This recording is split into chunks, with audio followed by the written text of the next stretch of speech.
walang magiging okay. Ang susunod na programa ay rated PG.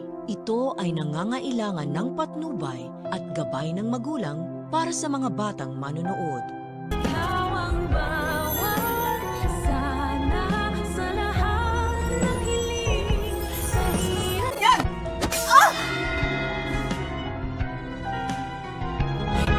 Pananunumbalik na naman ang feelings nitong si Robert para kay Lynette dahil nang makita niya itong nanginginig sa sobrang takot at muli niya naman niyang naramdaman ang yakap ni Lynette at pagmamahal nito at nainis rin si Robert kay Carlos dahil nga daw pinababayaan nito si Lynette na magala-gala sa halip na magpahinga lang sa bahay dahil nga sa hindi pa ito lubusang magaling sa kanyang trauma. Pero ang payo naman ni Dr. Ray kay Robert na dapat nilang tantanan na si Lynette dahil nga may asawa na itong tao at wala na daw magagawa si Robert kundi ipaubayan na ang pag-aalala kay Carlos na asawa nito. Sa kabilang banda, mamasamain nga nitong si Carlos na makita niya ang kanyang asawa na kasama itong si RJ at feeling talaga ni Doc Carlos na pinagtataksi lang siya ng kanyang asawa at kahit anong paliwanag nga nitong si Lynette ay hindi siya pakikinggan ni Carlos. Sobrang galit ni Doc Carlos kay Lynette ay maihahagis niya ang baso na naglalaman ng kanyang iniinom alak at ito may tatama sa braso ni Lynette na bigla namang dudugo agad sa kabilang banda. Yung alam na ni Justin ang plano ng kanyang amang si Eric kung paano nito mapapabalsa ang Apex ng madali na hindi sila nahahalata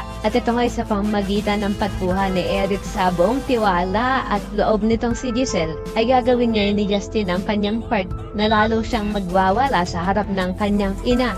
Ito ay upang sa tuwing gagawin ito ni Justin ay lagi naman nandun si Eric upang ipagtanggol at kampihan si Giselle laban dito kay Justin. Nagawa-gawa lang naman talaga nila. Kunwari pa nga ay mamamagitan si Eric at magiging tulay sa kanilang dalawa para makuha ni Giselle ang loob ng kanyang anak. Kaya naman isa ka rin sa mga sang-ayon na dapat nang ma-realize ni Lynette ang ginagawang pamamaltrato sa kanya ni Carlos. At agad-agad ay dapat niya na itong hiwalayan bilang asawa. Ay pakilike ang video na ito and don't forget to subscribe. Thanks for watching and see you on our next episodes. Bye-bye!